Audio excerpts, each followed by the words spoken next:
వచ్చిన వాళ్ళంతా కూడా సో ఎవరితో కాంటాక్ట్ ఉండకూడదు, తెలుగు వాళ్ళతో కాంటాక్ట్ ఉండకూడదు, ముఖ్యంగా ఇక్కడ ఎవరికి కూడా పెద్దగా రిలేషన్ ఉండకూడదు. సో 40 మంది వ్యక్తుల్ని ఒకరికొకరు పరిచయం లేని వ్యక్తుల్ని కూడా రిక్రూట్ చేసుకున్నారు. 40 మందిని కూడా నార్త్ ఇండియా నుంచి పట్టుకొచ్చారు. 63 మంది మొత్తం మీద దీనికోసం పనిచేస్తూ ఉంటారు. ఒక బిల్డింగ్లోనే ఒక ఫ్లోర్ పక్కాగా అద్దెకు తీసుకొని ఏకంగా ఈ ఎంప్లాయీస్ కూడా పూర్తిగా 30,000 రూపాయల జీతం, ట్రాన్స్పోర్టేషన్ ఫెసిలిటీ, అకామిడేషన్ మొత్తం వాళ్ళే ప్రొవైడ్ చేస్తారు.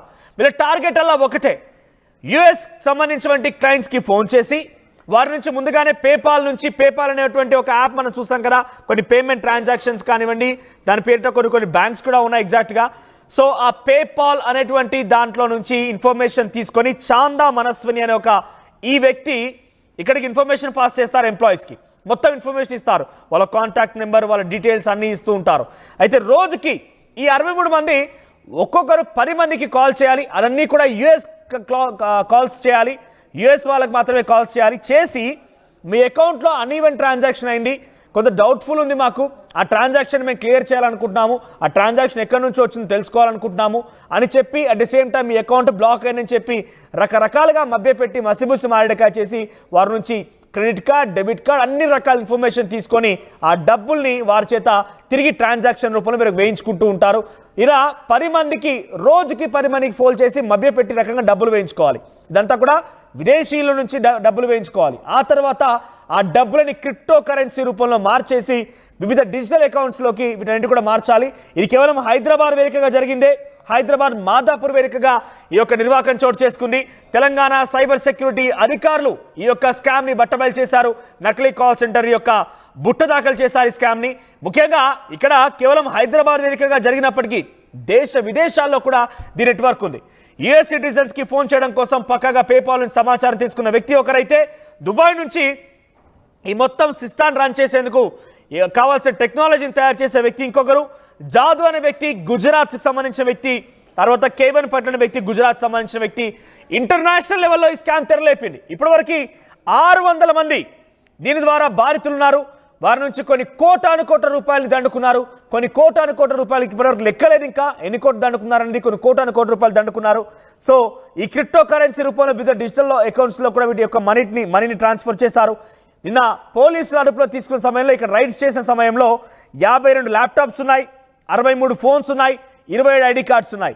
40 మంది నార్త్ ఇండియన్స్ తీసుకొచ్చి ఒకరంటే ఒకరు కాంటాక్ట్ కూడా ఉండరు. పక్కాగా అంతా కూడా ఇక్కడికి వచ్చినాక పరిచయం అవ్వడం తప్ప ఒకరంటే ఒకరు కాంటాక్ట్ కూడా ఉండదు.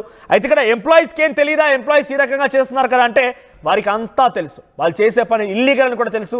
అయినప్పటికీ 30,000 జీతం వస్తోంది, అకామిడేషన్ ఇస్తున్నారు, ట్రాన్స్పోర్టేషన్ ఇస్తున్నారు. ఇంతకు మించి ఏం కావాలి?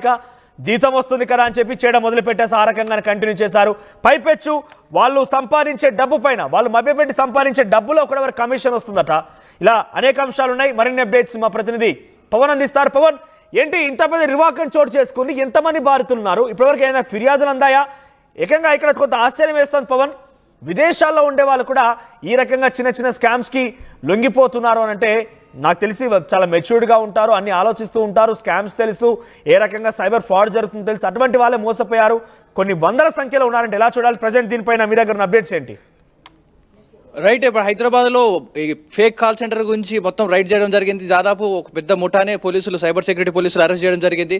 అయితే వీళ్ళ మెయిన్ టార్గెట్ వచ్చేసి విదేశీయుల్లో కూడా ఎవరైతే అబోవ్ ఏజ్ 50 ఉంటారో వాళ్ళని మెయిన్ టార్గెట్గా చేసుకొని వీళ్ళు టార్గెట్ చేసి పదే వాళ్ళు కాల్ చేస్తూ ఉన్నారు. సో వాళ్ళకి కాల్ చేసినప్పుడు అబోవ్ 50+ ఉన్న వాళ్ళు అంతగా ఆలోచించారు కాబట్టి వీళ్ళు మీ ట్రాన్సాక్షన్ ఇలా డిలే జరిగింది, లేకపోతే ఫేక్ ట్రాన్సాక్షన్ జరిగింది, లేదా మీరు వేరే వాళ్ళకి ట్రాన్సాక్షన్ చేశారంటూ కూడా వాళ్ళని కొంత భయాందోళనకు గురి చేయడం వల్ల వాళ్ళు మాకు ఇలాంటి మా మీద అరెస్ట్ చేస్తారేమన్న భయంతో వాళ్ళు ఎమ్మటే వీళ్ళ ఖాతాకు సంబంధించిన డీటెయిల్స్ ఇవ్వడం, లేదా వీళ్ళ ల్యాప్టాప్స్కి వీళ్ళు హ్యాండిల్ చేయడం, అంటే ఎనీ డెస్క్ తీసుకొని వీళ్ళు హ్యాండిల్ చేస్తూ వీళ్ళ ఖాతా డీటెయిల్స్ ఫుల్ తీసుకొని మొత్తం వాళ్ళ అకౌంట్లో ఉన్న నగదును మొత్తం కాజేస్తూ ఉన్నారు. సో ఈ కాల్ సెంటర్లో మొత్తం ఈరోజు జరిగిన రైడ్లో 63 మందిని అరెస్ట్ చేశారు. దాదాపు 40 నుంచి 50 మంది మొత్తం వరకు నార్త్ ఇండియన్స్గా ఉన్నట్టుగా చెప్తా ఉన్నారు.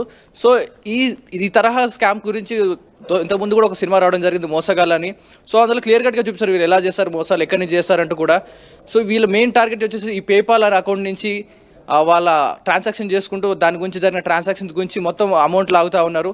సో ఇంత పెద్ద ఏదైతే ఫేక్ కాల్ సెంటర్ ఉన్నాయో ఇలాంటి చాలానే ఉన్నట్టుగా చెప్తా ఉన్నారు పోలీసులు. అయితే ఒకటి కాదు, ఇలాంటి చాలా ఉన్నాయి. కానీ ఇలాంటి బయటికి రావాలంటే కొంత సమయం పడుతుంది. చాలా పకడ్బందీగా ప్లాన్ చేసి పట్టుకుంటే కానీ వీళ్ళు దొరకలేదంటే కూడా పోలీసులు చెప్తా ఉన్నారు. ఈ నిర్వాకం ఎన్ని రోజులుగా జరుగుతోంది? ఎవరైనా తెలుగు వాళ్ళు బలైన వాళ్ళు ఉన్నారంటే ఇక్కడ ఎంప్లాయీస్ గా ఉన్న వాళ్ళు ఎవరైనా తెలుగు వారు ఉన్నారా? ఎన్ని రోజులుగా జరుగుతోంది? దీని ఉచ్చులో పడిపోయి ఎంత డబ్బులు కొల్లగొట్టుకారు? రైట్, ప్రస్తుతం చూసుకుంటే ఇందులో తెలుగు వాళ్ళు ఎవరు ఉన్నట్టుగా లేదంతా ఎంప్లాయీస్ కూడా ఇక్కడ వాళ్ళు కాదు కాబట్టి వీళ్ళు ఇక్కడ మెయిన్ టార్గెట్ ఎవరికి చేయట్లేదు. సో నార్త్ ఇండియన్స్ తీసుకొచ్చి వాళ్ళ లాంగ్వేజ్ కూడా ఫ్లూయెంట్గా ఆ ఫారినర్స్ లాగా మాట్లాడడం జరుగుతుంది. అంటే వీళ్ళు అమెరికా నుంచి, అమెరికన్ కాల్ సెంటర్ నుంచి వాళ్ళకి కాల్ చేసినట్టుగా మాట్లాడుతున్నారు. సో ఇండియన్ యాక్సెంట్ యూజ్ చేయకుండా, ఇక్కడ వాళ్ళని టార్గెట్ చేయకుండా మెయిన్ ఎయిమ్గా ఫారినర్స్ని పెట్టుకొని వాళ్ళ కాల్ సెంటర్ వాళ్ళలాగానే మాట్లాడుతూ మెయిన్గా వాళ్ళనే టార్గెట్ చేస్తూ అబోవ్ 50 ఏజ్ ఉన్న వాళ్ళని టార్గెట్ చేస్తూ వాళ్ళ కాంచే డబ్బులు లాగుతూ ఉన్నారు. రైట్ పవన్, సో మొత్తం ఇది హైదరాబాద్ మాదాపూర్లో ఒక బిల్డింగ్ ని రెంట్ తీసుకొని అక్కడ ఎగ్జిట్ ఆఫ్ సొల్యూషన్స్ పేరిట ఒక కంపెనీ స్థాపించి 63 మందిని ఎంప్లాయీస్ రిక్రూట్ చేసుకొని దాని 40 మంది కూడా ఒకరంటే ఒకరికి పరిచయం ఉండదు, పక్కగా ఫ్లూయెంట్ ఇంగ్లీష్ అండ్ హిందీలో మాట్లాడే వాళ్ళే. ఒకరంటే ఒకరికి పరిచయమైనటువంటి 40 మంది నార్త్ ఇండియన్స్ రిక్రూట్ చేసుకొని ఆ తర్వాత పని మొదలు పెట్టేశారు. ఏకంగా దేశ విదేశాల నుంచి కూడా దీని నెట్వర్క్ ఉంది. దుబాయ్ నుంచి ఒకరున్నారు, గుజరాత్లో ఒకరున్నారు, అటు సౌదీలో ఇంకొకరు ఉన్నారు. రకరకాలుగా చాలా మంది కూడా దీనికోసం పనిచేస్తున్న యాజమాన్యాల పొజిషన్లో ఉన్నారు.